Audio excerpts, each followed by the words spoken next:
Aroma yang lezat, rasa yang nikmat, dan tekstur yang kenyal membuat panganan berbentuk bulat yang satu ini disukai oleh semua orang. Udah gitu, bakso juga bisa dikreasikan menjadi berbagai macam bentuk dan rasa. Makanya, bakso kerap dilirik sebagai salah satu peluang bisnis nih. Kayak liputan Unyil dalam episode Pentolpreneur hari ini. Yuk, kita kemon!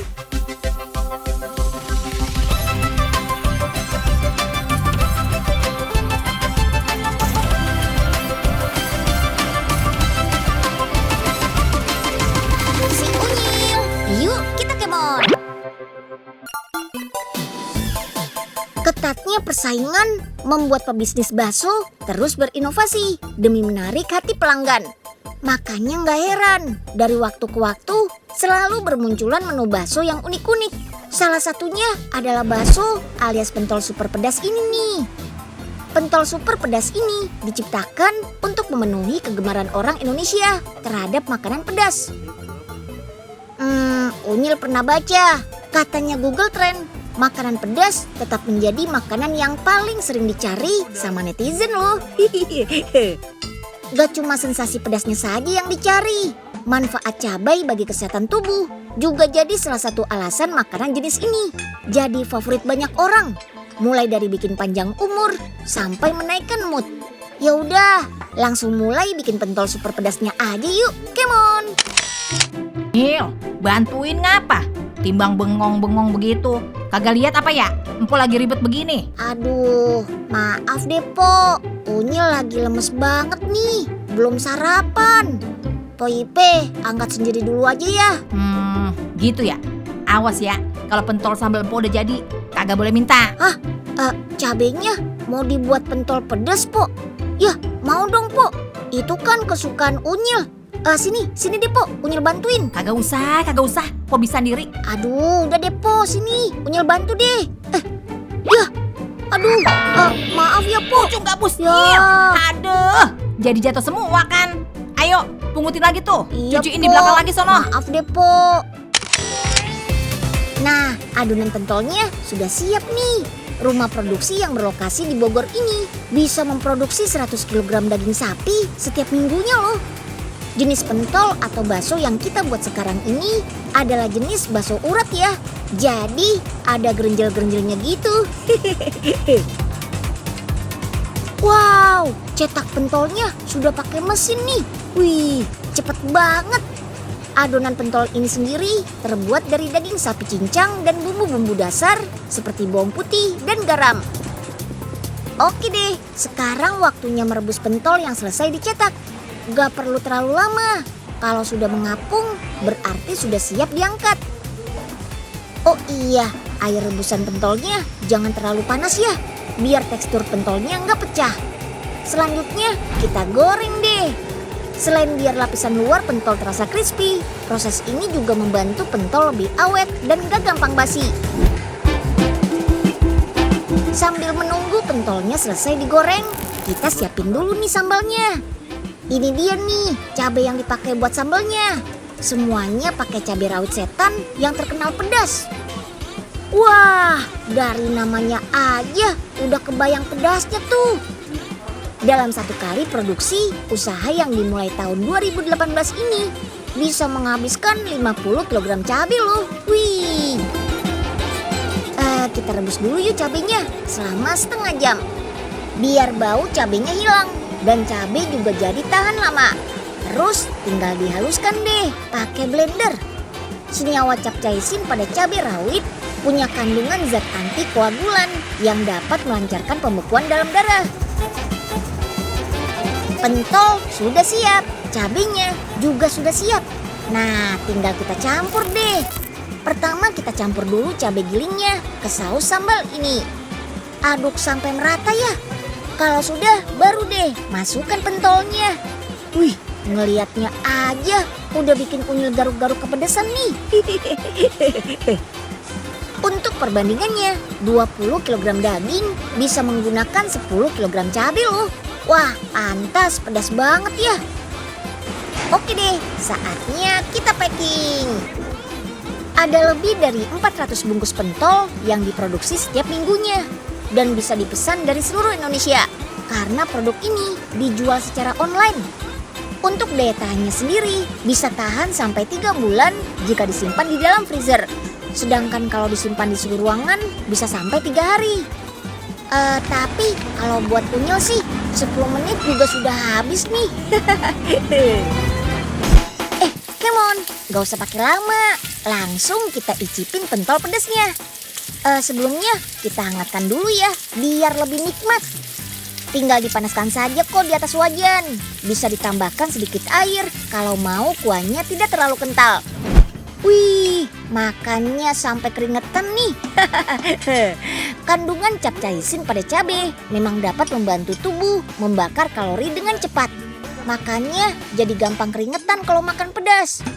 Selain itu, capsaicin juga punya sifat antibakteri yang baik buat pencernaan. Wih, mantap. Ayo, yang kuat pedas silahkan dihabiskan ya.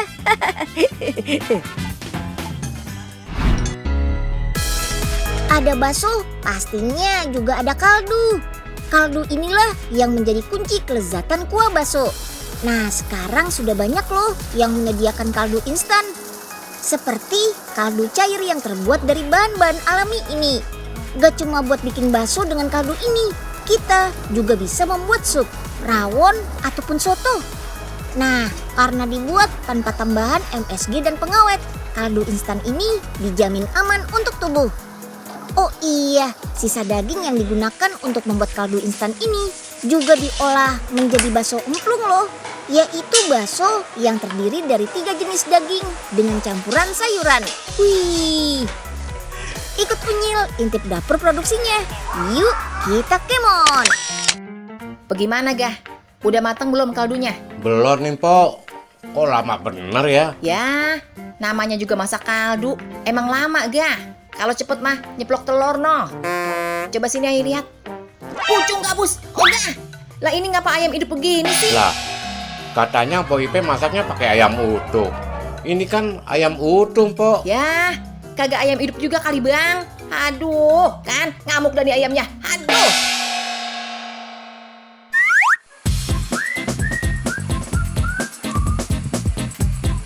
Sebelum direbus, kita cuci dulu nih daging ayamnya. Daging ayam yang dipakai daging ayam kampung ya, biar kaldu ayamnya lebih gurih. Sedangkan untuk kaldu sapinya bukan pakai tulang sapi atau jeroan, tapi pakai daging utuh. Daging sapi yang dipilih juga nggak terlalu banyak lapisan lemaknya. Selanjutnya, bahan-bahan ini kita rebus deh selama kurang lebih 6 jam. Membuat kaldu memang butuh waktu lama. Masaknya pelan-pelan alias slow cook. Dengan api kecil biar seluruh sari dari daging bisa keluar maksimal. Kaldu yang dihasilkan juga jadi lebih pekat. Kaldunya sudah matang tuh. Yuk kita tiriskan daging ayam dan daging sapinya. Sekarang tinggal kita olah deh jadi berbagai olahan kaldu. Dari kaldu ayam dan kaldu sapi yang sudah dibuat, bisa diolah menjadi kaldu untuk semur, rasa ayam pedas, sup ayam dan sapi. Wih, banyak pilihannya ya. Nah, kalau yang lagi dibuat ini kaldu untuk varian semur nih. Bahannya pakai puree tomat, kaldu sapi, dan rempah-rempah seperti bawang dan jahe. Kemudian dimasak hingga agak kering. Setelah mengering, baru deh kita tambahkan kecap, garam, biji pala, dan lada. Aduk sampai semuanya matang. Dalam 1 hari, usaha yang mulai pada tahun 2019 ini bisa memproduksi ratusan botol kaldu setiap harinya dan siap dikirim ke seluruh Indonesia. Meskipun gak pakai zat pengawet, kaldu instan ini bisa bertahan hingga 3 bulan jika disimpan dalam freezer. Terus kira-kira daging yang sudah dipakai merebus kaldu diapain ya? Tenang aja, nggak dibuang kok. Daging-daging ini akan diolah lagi menjadi olahan pelengkap supnya nanti. Salah satunya dibikin jadi bakso emplung. Wih, bakso apaan tuh? Nggak cuma pakai 1 jenis daging, bakso ini pakai 3 jenis daging sekaligus. Mantap! Selain daging ayam dan daging udang, bakso emplung ini juga memakai daging ikan tenggiri segar. Yuk kita kerok daging ikan tenggirinya. Nggak cuma daging saja, ternyata bakso ini juga punya campuran sayur di dalamnya. Wih, komplit banget ya. Kalau sudah, kita blender deh potongan wortel dan jamur kuping tadi. Oh iya, tambahkan juga dengan bihun ya, biar baksonya lebih bertekstur. Oke deh, adonan sayurnya kita campurkan ke adonan daging tadi. Saatnya ngebaso. Bukan makan bakso ya, tapi membentuk adonan jadi bentuk bakso. Terus direbus deh. Gak perlu lama-lama, cukup 3 menit saja sampai bakso mengapung. Setelah itu tiriskan. Biar bakso matang sempurna, sekarang kita kukus nih selama 20 menit. Unyil sudah gak sabar deh.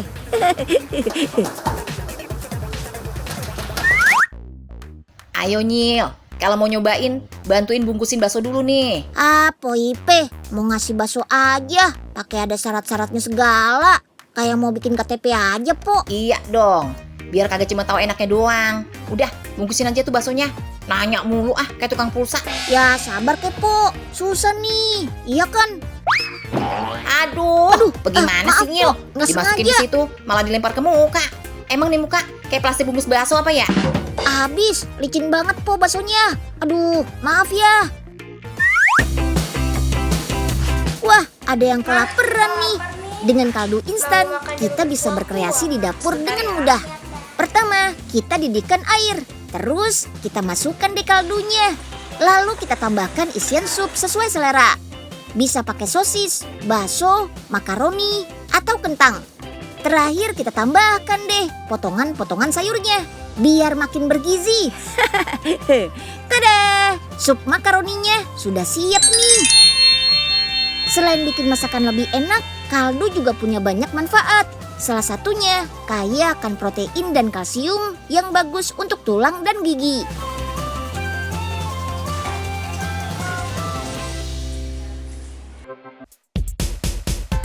Siapa coba yang gak suka bakso? Dari Sabang sampai Merauke, kita pasti bisa menemukan penjual kuliner yang satu ini. Gak cuma nikmat dimakan saat hujan turun, semangkuk bakso juga enak disantap kapanpun. Baik sebagai menu sarapan, makan siang, maupun makan malam. Iya nggak? Nah makanya nih, biar kita bisa menikmati bakso setiap saat, sekarang sudah ada bakso instan. Bakso yang satu ini diproduksi dengan teknologi modern loh. Jadi cocok banget deh buat disajikan menjadi sup hangat yang nikmat dan bergizi. Sebelum kita santap baksonya, Unyil ajak dulu yuk ke pabriknya yang ada di Tangerang, Banten. Yuk kita kemon. Gak salah dah Oga suka makan bakso. Dijamin bakso bikinan Oga ini jadi yang paling enak. Widih, mantep nih Gah. Tahu aja, Ayo lagi ngidam bakso. Bikinin baksonya satu ya Gah. Kagak pakai lama tapi. Siap kok, Oga langsung bikinin nih baksonya. Pucung Kak Bus. Lah itu ngapa? Berasa begitu pancinya. Tenang po, ini cuma tanda kalau udah mau mateng. Kok malah muka situ sih? Waduh. Yang dikuahin. Gimana sih Gah? Wah, ada bakso nih. Enak nggak, Po? Baksonya Pak Oga? Boro-boro Nyil. Empu nyobain aja beloman. No lihat, malah amburadul begitu. Aduh, apes bener dah mau bikin bakso aja sampai berantakan begini. Ya ampun, Unyil sudah lapar nih. Mending makan bakso instan aja deh, lebih praktis. Wah, boleh tuh Nyil. Yuk, kita kemon, Po. Ini dia bahan utama pembuat baksonya. Daging sapi yang digunakan adalah daging sapi murni berkualitas dengan kategori CL95. Artinya komposisi daging sebanyak 95% dan sisa lemaknya cuma ada 5% saja. Daging sapi kemudian digiling kasar. Tujuannya untuk memudahkan proses pencampuran dan pembentukan bakso nantinya. Nah, biar rasa baksonya makin enak, diperlukan juga beberapa campuran bumbu sebagai penyedap. Ada juga tepung tapioka sebagai pengikat dan pembentuk tekstur adonan bakso. Lanjut, daging yang sudah digiling dicincang bersamaan dengan bumbu yang sudah disiapkan sampai merata. Campuran es batu diperlukan sebagai pembentuk tekstur kenyal, mirip pasta pada adonan bakso. Sebanyak 100 kg daging sapi bisa dicincang sekaligus dengan mesin ini. Setelah 10 menit dicincang, saatnya adonan siap dibentuk menjadi bakso. Plung plung plung. Wah, tuh lihat, bakso yang sudah dibentuk langsung nyemplung ke air pemasakan. Dengan alat ini, bikin bakso jadi lebih cepat dan ukurannya seragam. Ada 2 tahapan pemasakan dengan teknik water cooking seperti ini. Tahap pertama, adonan bakso yang sudah dibentuk langsung dimasak dengan air bersuhu 80 derajat Celcius. Tujuannya mematangkan bagian luar bakso agar bentuknya tetap sempurna. Tahap kedua pemasakan, suhu air lebih panas, yaitu pada suhu di atas 90 derajat Celcius biar seluruh bagian bakso matang sempurna sampai ke bagian dalam. Dalam sehari, pabrik ini bisa menghasilkan 4 ton bakso instan untuk varian daging sapinya loh.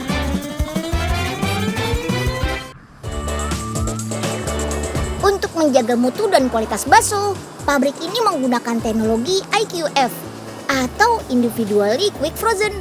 Setelah dimasak sampai matang, bakso langsung dibekukan pada suhu minus 35 derajat Celcius selama 45 menit. Dijamin beku sempurna deh. Teknologi inilah yang bikin bakso nggak bakal lengket satu sama lain. Tekstur bakso tetap terjaga dan juga bikin bakso lebih tahan lama tanpa perlu tambahan bahan pengawet. Wah, canggih banget ya. Untuk memenuhi standar identifikasi bahaya dalam makanan, satu persatu bakso bakal melewati metal detektor biar nggak ada benda atau logam berbahaya yang ikut terbawa. Bakso-baksonya sudah siap untuk dikemas nih. Dengan mesin modern ini, setiap 8 butir bakso dikemas ke dalam satu wadah secara otomatis. Penggunaan mesin juga bertujuan untuk menghindari kontaminasi akibat sentuhan langsung dengan manusia. Dijamin bakso tetap higienis dan aman. Menyantap bakso instan ini bisa menjadi pilihan praktis untuk memenuhi asupan bergizi agar tubuh tetap fit. Bikinnya juga nggak terlalu repot-repot kok. Cukup keluarkan dari freezer. Lanjut rebus bakso selama 5 menit. Lalu tuang ke dalam mangkok bersama bumbu yang sudah disediakan di dalam kemasan. Baksonya sudah siap disantap nih. Praktis kayak bikin mie instan kan? Kandungan daging yang tinggi bikin tekstur bakso jadi lebih berisi dan juga garing ketika disantap. Bikin gak pengen berhenti deh.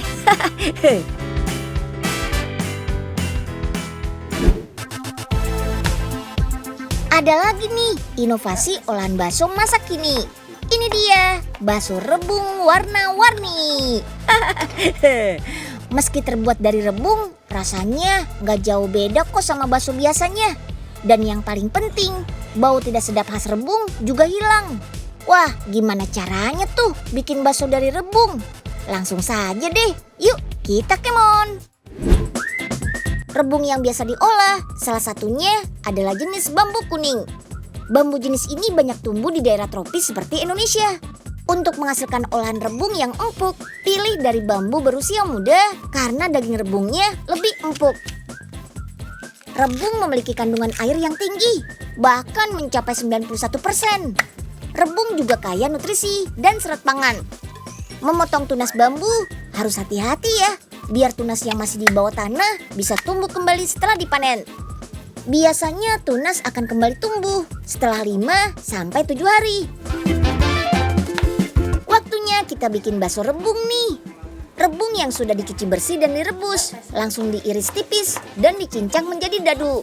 Lanjut dicuci lagi biar bersih dan gak bau. Irisan rebungnya kita masak dulu ya. Tumis merica, bawang merah, dan bawang putih yang sudah dihaluskan. Kalau warnanya sudah kecoklatan dan aromanya sudah tercium, baru masukkan rebungnya deh. Beri kecap dan gula, lalu masak hingga kandungan airnya berkurang. Rebung juga memiliki kandungan kalium tinggi yang bermanfaat mengatur tekanan darah, menjaga kesehatan jantung, fungsi ginjal, mengatur kadar lemak darah, dan dapat mencegah stroke. Sambil menunggu tumisan rebungnya dingin, kita buat adonan baksonya dulu ya. Daging ayam dan sapi ditumbuk halus bersama bawang putih, bawang merah, garam, dan merica. Kalau sudah tercampur rata, tambahkan rebung yang sudah ditumis. Aduk sampai seluruh adonan merata. Adonan ini dibagi menjadi 3 bagian untuk diberi pewarna alami. Warna hijau berasal dari sayur sawi, ungu dari buah naga, dan oranye dari wortel. Oke, sip deh. Semua sudah dikasih warna nih. Sekarang tinggal dibentuk deh. Ukuran baksonya ada yang besar dan kecil. Kalau yang kecil rebungnya hanya dicampurkan pada adonan. Sedangkan yang besar diisi dengan tumis rebung biar lebih mantap. Yap, adonan bakso siap direbus dengan air kaldu. Waktu perebusannya gak perlu waktu lama kok. Kalau bakso sudah mengambang dan membesar, artinya siap disajikan dan disantap selagi hangat. Yummy!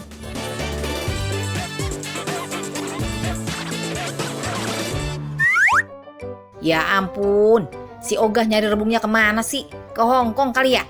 Lama banget. Keburu kulit lumpianya kering dah nih. Sabar, Boype. Bentar lagi juga Pak Oga datang. Pak Oga datang. Pucung gabus. Bagaimana sih Ogah? Ayah kan minta rebung, bukan kentongan. Ya, Pak Oga gimana nih? Melani kan mau bikin lumpia. Waduh, ini tadi waktu Oga ambil sih masih rebung. Kelamaan di jalan jadi kentongan deh. Alasan aja. Kagak jadi dah nih ayah ngajarin Neng Melani bikin lumpia. Ayo, siapa yang habis nonton episode Pentolpreneur jadi pengen makan bakso? Atau malah kepengen jadi pengusaha baksonya nih? Oh iya, FYI nih teman-teman. Menurut sejarah, bakso lahir sebagai ungkapan cinta seorang anak kepada ibunya loh. Sang anak sengaja melumatkan daging supaya ibunya yang sudah tua bisa menikmati daging kesukaannya. Mungkin rasa cinta itu ya yang bikin bakso punya cita rasa lezat yang nagih. Ketemu Unyil lagi besok ya. Dadah!